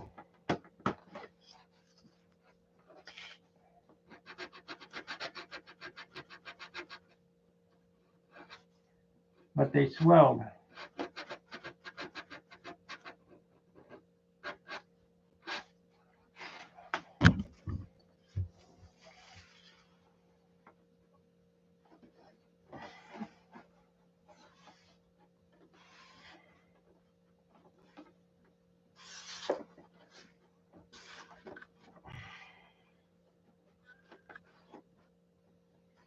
Fits kinda. So it's gonna need a little off the top there. A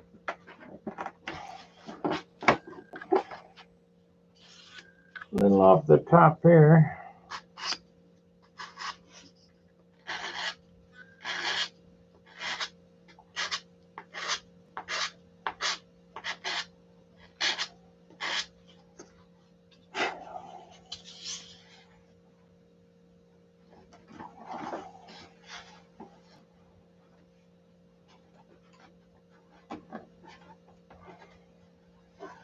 A little off the end there.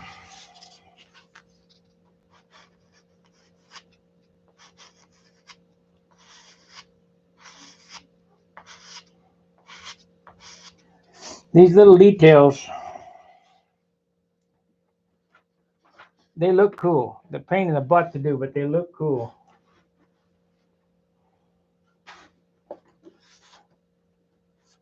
Very hard to do and make look good.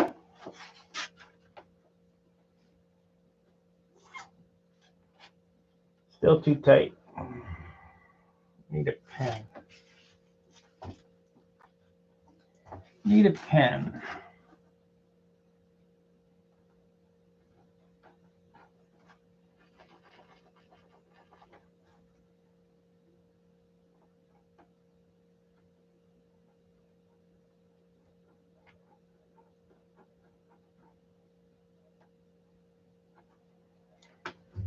So if I sand that line off, should fit perfect.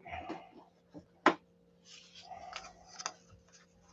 what I did was I drew a little pen line around that.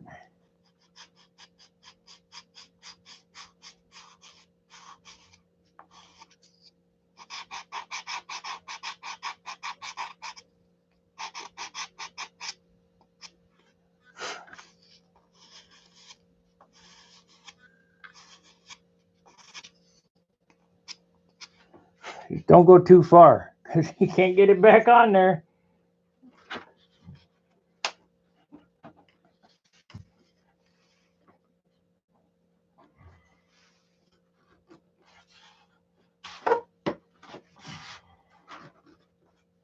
There we go. Got it now.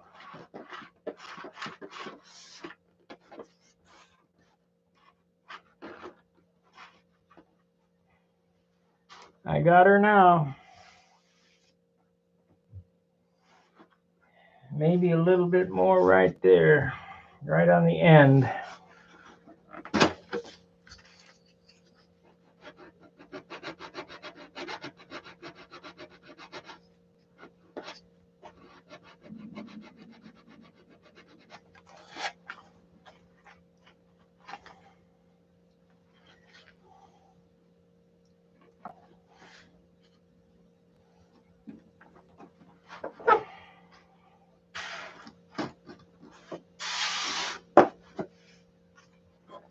God, I can't believe it's still some more. I guess I could do it on the flap here. You want about a 1/16 of an inch. Otherwise, it'll rub when you paint it.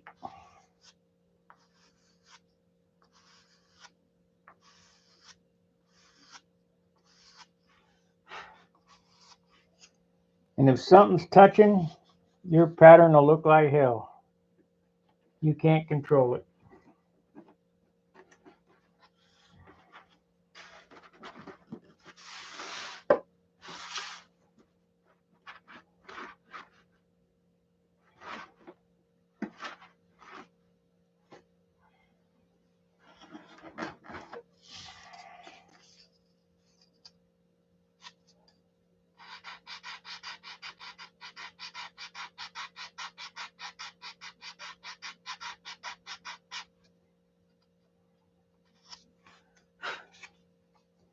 On and off, on and off, on and off.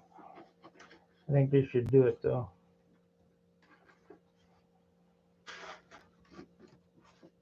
Yep, that got it.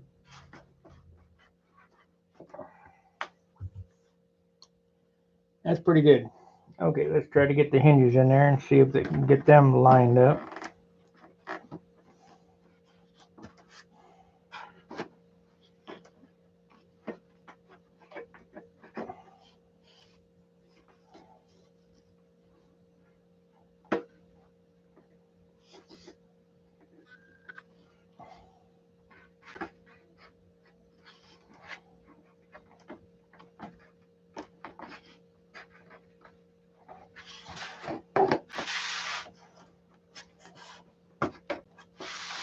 And this is the first time I've done this, but I'll do it a couple of more times to make sure they're absolutely working free before I put them on the airplane.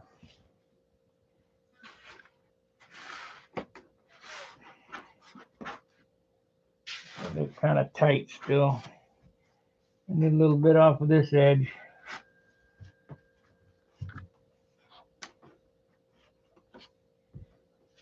Oh man, back and forth, back and forth.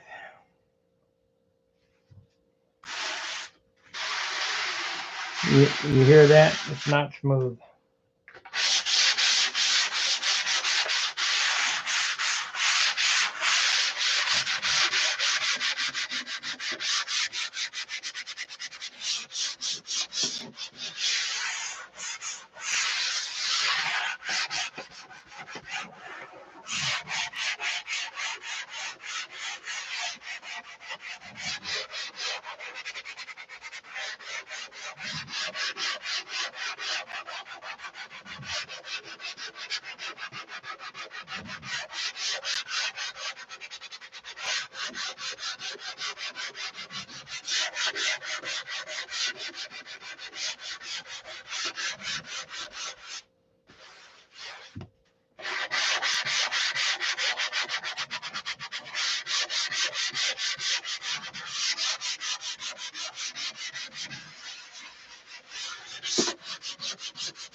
We done sanding yet? Just getting started.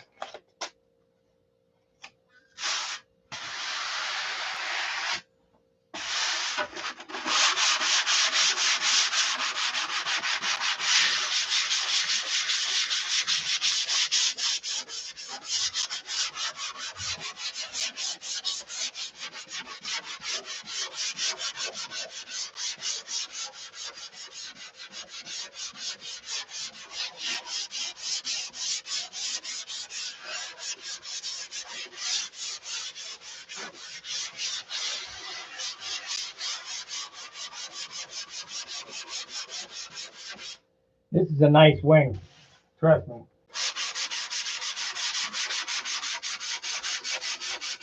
I did have one snafu on the bottom that I'm going to work on. It'll take me a while to get it fixed. It looks like I still missed part of it. This spot right here.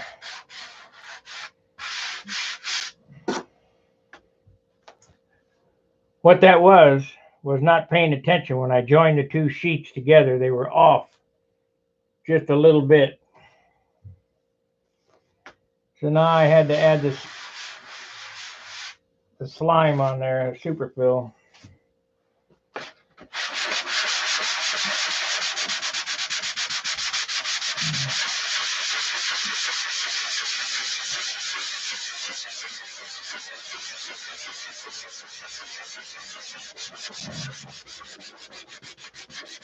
I mean, it's not that big a deal. It will come off there. It's just aggravating.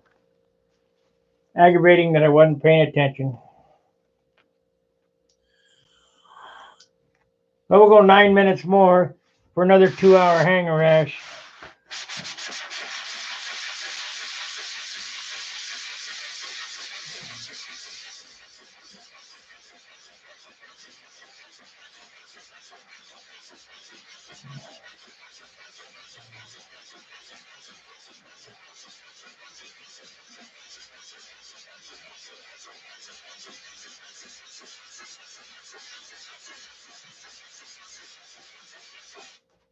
can still feel it right there. No good. Gotta get that off.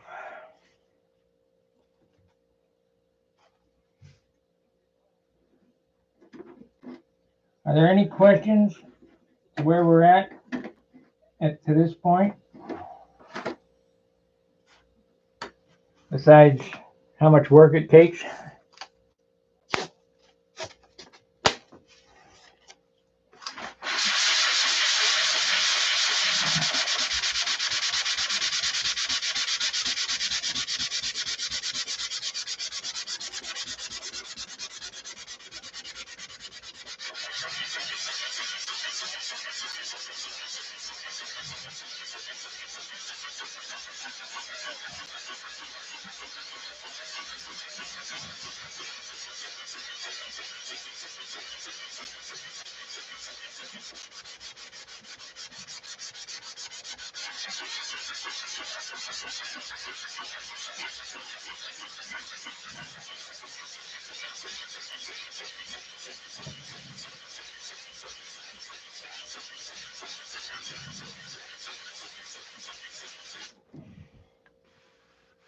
Almost. Feel it right there. Now I can put some green slop on it. I'm gonna stay away from that green shit. Quite heavy.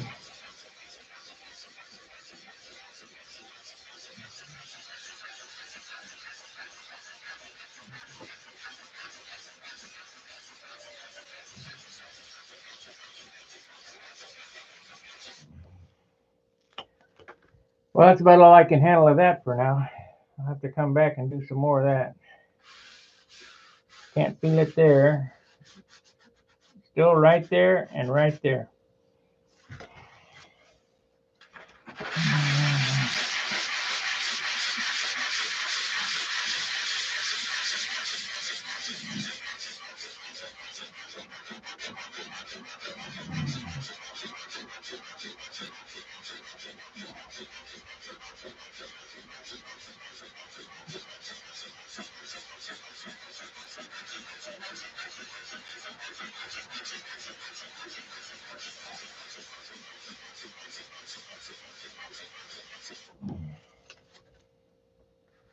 That's went away. That's close. She's pretty close.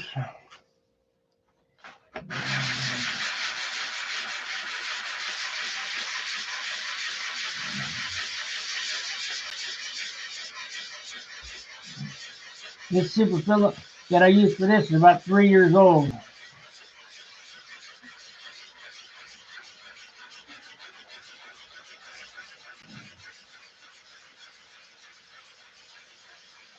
This is an old airplane here, 50-year-old dope, 3-year-old superfill. Glue's probably a year old.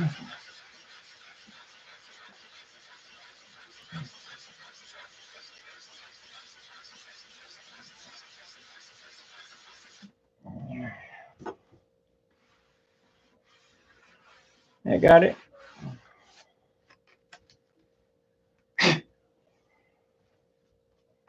That got it.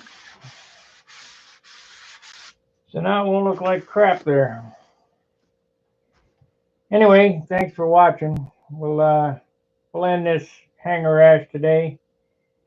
Probably be back on later. 4 or 5 hours. I don't know what I'm going to do. I think what I'm going to do for the remainder of the time I have here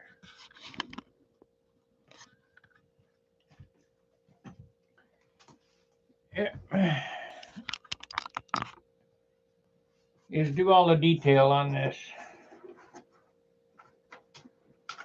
We'll get her detailed out. It looks, by the looks of the light, it looks like it's starting to pick up a shine.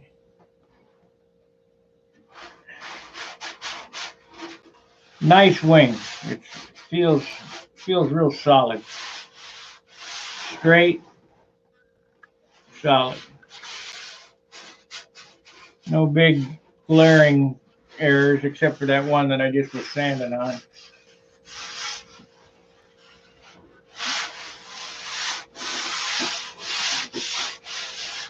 Nothing too drastic.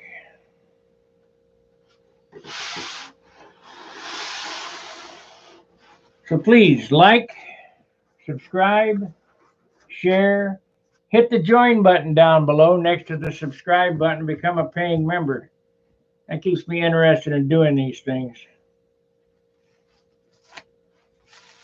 Because I ain't making a killing on this, that's for sure. So we'll see you in a couple hours. Fair winds, tight lines. See ya. Come on now.